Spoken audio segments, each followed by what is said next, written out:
กลับมาบ้านส่วนทั่วดำอีแม่พวงเติบอยู่ได้งามไม่ได้เนี่ยกำลังเป็นมากกำลังแก่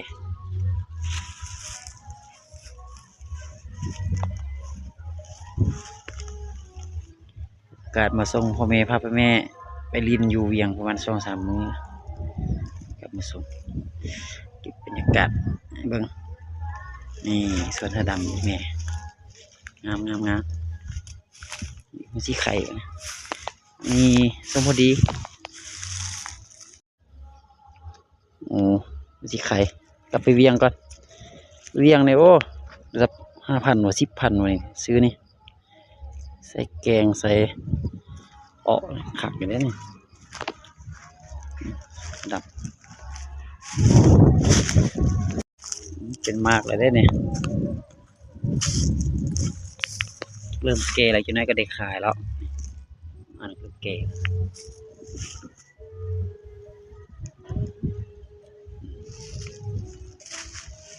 อีเมลใส่ลายเติบอยู่เลย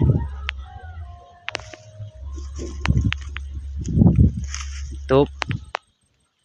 ดื่มบันเลยเนี่ยบรรยากาศสวนถั่วดำคุณแม่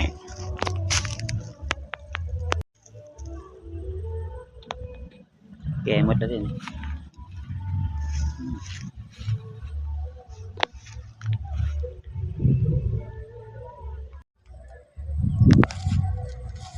ถั่วดำแกหมดแล้วที่เนี่ย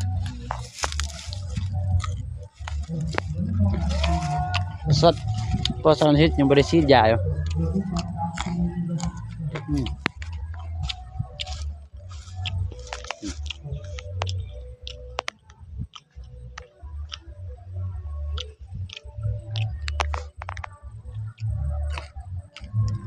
ครับ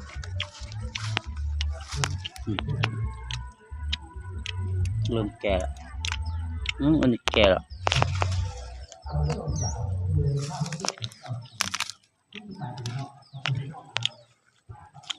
แซ่บอยากกินข้าวนะกินอิ่มเลย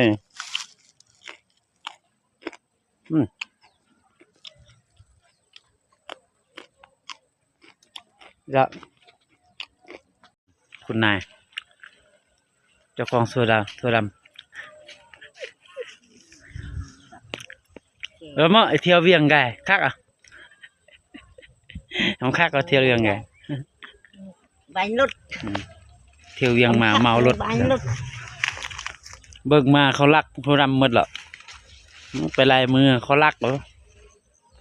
ที่แคมบ้านเขาไปตำไปแกงแซ่บอยู่ได้หนึ่ง